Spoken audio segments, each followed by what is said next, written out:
For decades, Michael Landon was presented to America as something close to flawless. A man audiences trusted, admired, and invited into their homes every week without hesitation. His smile felt safe, his voice reassuring, his presence comforting in a way few television figures ever achieved. But years after his death, it was not critics or tabloids who challenged that image. It was his own daughter who finally spoke, quietly confirming what many had sensed but never dared to say out loud: the man America believed in. For much of the 20th century, Michael Landon occupied a rare and powerful place in American culture. He was not just a successful television star, he was a moral reference point. Through his roles as Little Joe Cartwright and later Charles Ingalls, Landon became the embodiment of strength wrapped in kindness. He played men who listened, protected, forgave, and guided. Families didn't just watch his shows, they trusted him. Parents let their children grow up with him on screen because he represented values that felt unshakable. By the time Little House on the Prairie dominated prime-time television, Landon was more than an actor. He was the writer, the director, the producer, and the face of the story. Viewers believed they were seeing the real man reflected in his work. Interviews reinforced that belief. He spoke about faith, discipline, and family unity with confidence. He was described as humble, grounded, and devoted to his children. The media repeated the same phrase endlessly: America's perfect father. But perfection carries a cost. Maintaining that image required absolute control. Landon worked relentlessly, often pushing himself beyond physical limits. He wrote late into the night, directed during the day, and rarely allowed himself rest. To the outside world, this looked like dedication. To those close to him, it was something else entirely. His need to manage every detail was not just professional. It extended into his private life as well. Inside his Malibu home, the atmosphere was far removed from the warmth audiences imagined. According to his daughter Leslie, the household ran on rules rather than affection. Silence was expected. Schedules were rigid. Emotions were tightly contained. Love, when it appeared, often felt conditional. The man who hugged children so naturally on screen struggled to express tenderness when the cameras were gone. Inside the Malibu house. To understand why Leslie Landon would one day break her silence, it's necessary to step inside the place where the myth quietly collapsed. Michael Landon's oceanfront mansion in Malibu looked, from the outside, like a reward for a perfect life. Glass walls facing the Pacific, open light, endless space.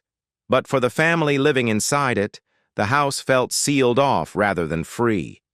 Leslie later described it as a home without noise. Her father couldn't tolerate disorder, not even emotional disorder. Dinner was fixed at exactly 7.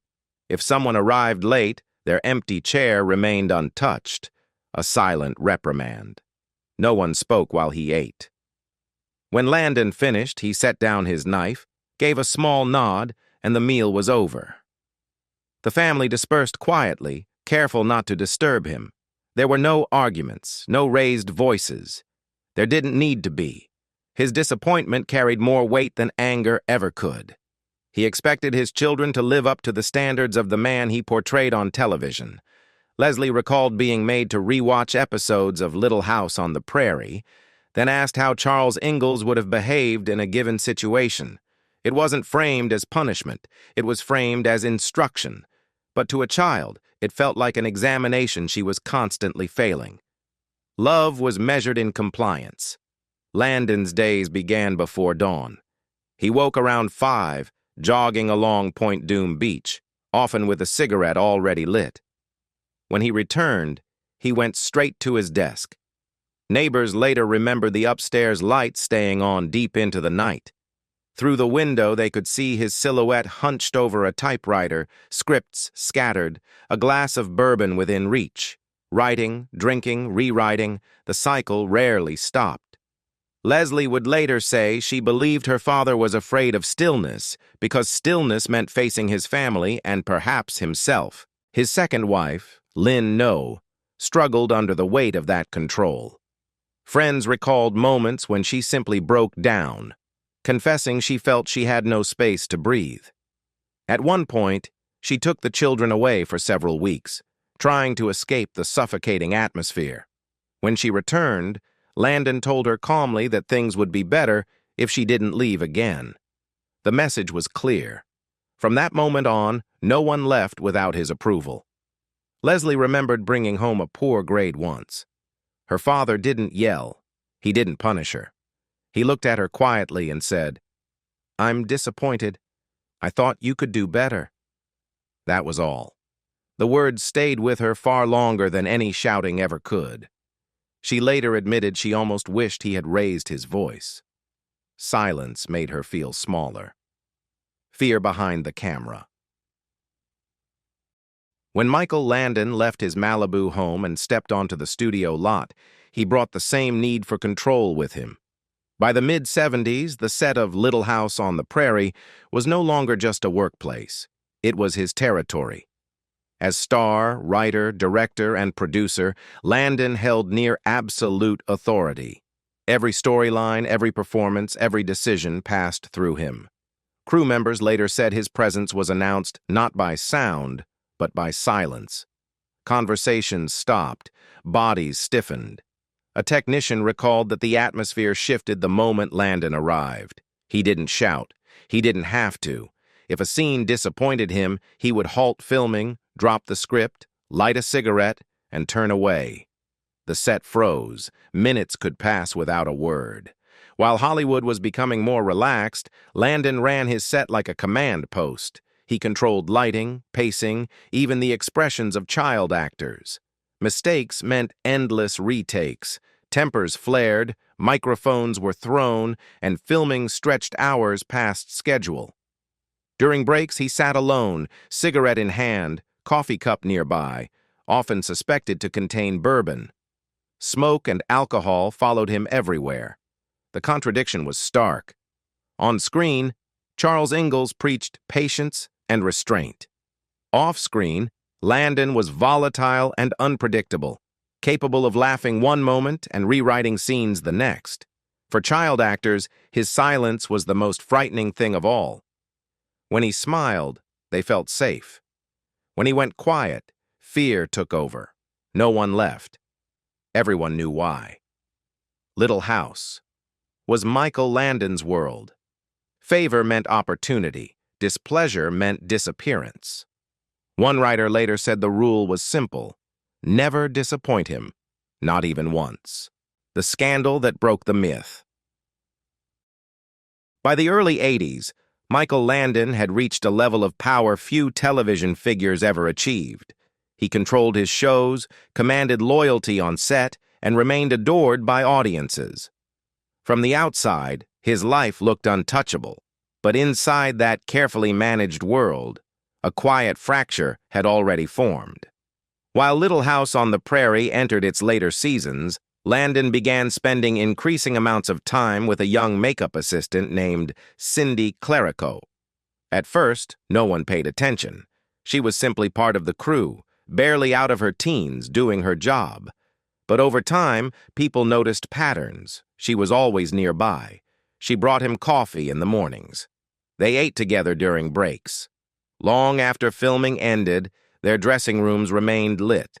Those who worked on set later said Landon looked at her differently. Not like a director, like a man seeking escape.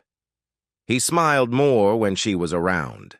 He smoked less in those moments. And yet his temper became even more unpredictable. The silences grew longer, the explosions sharper. Something in him was unraveling. Rumors spread quietly at first, then openly. No one confronted him. Landon's authority made that impossible. He could erase a name from a call sheet with a single decision. But Hollywood gossip has a way of surfacing, and eventually the tabloids took hold. When reports emerged that Michael Landon was having an affair with a woman decades younger, the reaction was swift and brutal. In private, his family already sensed what was coming. Leslie later said she noticed the way her father began leaving early and returning late. She saw how his attention drifted away from the home. Still, she didn't believe he would actually abandon the family that had stood beside him for years. When the divorce papers were filed, the shock cut deeper than anger. She didn't cry. She went silent. The reason given was irreconcilable differences. No further explanation followed. To the public, it felt like betrayal. To Leslie, it felt like confirmation. The father America worshipped had never truly existed. The man she lived with had chosen control and desire over responsibility. Just months after the divorce was finalized, Landon married Cindy Clerico. The wedding was quiet, but the press quickly discovered it. Photographs circulated showing a visibly aging man beside a radiant young woman. Commentators didn't hold back. Newspapers called it the greatest fall from grace television had ever seen. Fans wrote angry letters to the network. Ratings declined. The image Landon had built for decades cracked overnight. Landon, however, showed little remorse. In interviews, he insisted he had finally found happiness. He framed the scandal as honesty rather than betrayal. To critics, his words sounded cold. To his children, they felt dismissive. Leslie later said the moment her father walked out of the Malibu house was the moment she stopped seeing him as a protector. He had chosen a role that no longer required pretending to be a father at all. Work as escape. After the scandal, Michael Landon did not slow down. He accelerated. If the public had begun to doubt him, he believed the solution was simple. Work harder, stay visible, remain indispensable. Not long after Little House on the Prairie ended, he launched a new project, Highway to Heaven. Once again, he positioned himself at the center of everything. He starred in the series, wrote episodes, directed scenes, and oversaw production with the same absolute authority he had always demanded. The Universal Studios lot became his new kingdom. Crew members quickly learned that nothing moved without Landon's approval. He arrived early, often before sunrise, and stayed long after midnight. 18-hour days were not unusual. Meals were skipped. Rest was ignored. When fatigue set in, he relied on the same companions that had followed him for years: cigarettes and bourbon. Those close to the production said smoking was constant.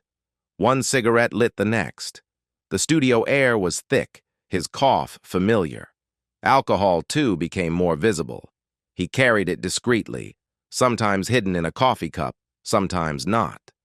Landon claimed it helped him focus, helped him maintain control. To those around him, it looked like dependence. His perfectionism intensified. Scenes were reshot endlessly over minor details. Lighting that didn't feel right could delay an entire day. Dialogue was rewritten mid-shoot. No one argued. Everyone understood the rule. When Michael Landon wasn't satisfied, no one went home.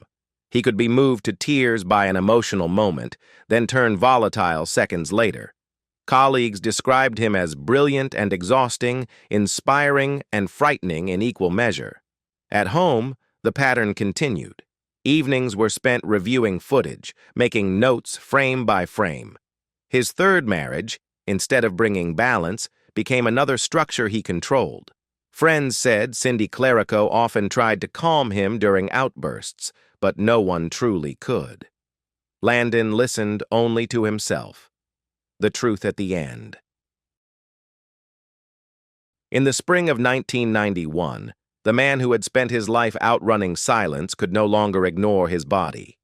Michael Landon began experiencing severe stomach pain. At first, he dismissed it as exhaustion, stress, indigestion, the usual consequences of a life spent working without pause. He had always believed discomfort was something to push through, not listen to. Doctors had never been a priority. Work always came first. When he finally agreed to be examined, the diagnosis arrived without ceremony and without mercy. Terminal pancreatic cancer. It had already spread. There would be no recovery, no long fight, no second act. In April, Landon made the decision to go public. Standing before cameras, he did something few had ever seen him do before. He allowed vulnerability. He spoke calmly. even optimistically, insisting he intended to fight. But those closest to him noticed how quickly his strength faded. Within weeks, the man once described as indestructible began to disappear. His weight dropped rapidly. His voice weakened. Movement became difficult. Leslie later said what shocked the family most was not the diagnosis itself, but the speed of the decline. There was no time to adjust, no time to pretend. Still, Landon refused to surrender control. Against medical advice, he continued smoking. He continued drinking small amounts of bourbon. To Leslie, it wasn't rebellion, it was defiance. A final attempt to decide something for himself when everything else had been taken away. He could not accept being fragile. Weakness had never been allowed in his world. In his final weeks, the Malibu house grew quiet in a different way. Not disciplined silence, but the stillness of waiting. Friends came to say goodbye. He greeted them with short words, a faint smile, never asking for pity. Even then, he clung to the role he had always played, the man who stood firm. The moment that shattered, Leslie came near the end. She watched her brother Michael help their father up the back staircase, carrying the oxygen tank beside him. As she stood there, something inside her broke open. For the first time, she understood that her father didn't want to live anymore. What remained was suffering. The man she had once feared, admired, and resented had become a shell. She later admitted that in that moment, she wanted him to be free, even if that meant losing him. Before he died, Landon shared one final truth with his daughter. Holding her hand, he told her not to live the way he had, to allow weakness, to ask for help. It was the only time he ever openly admitted fear. Do you think Michael Landon was a victim of the image he created, or the choices he refused to confront? Let us know your thoughts in the comments. If you believe the truth matters more than the legend, don't forget to like, subscribe, and join us for more untold stories from Hollywood's past.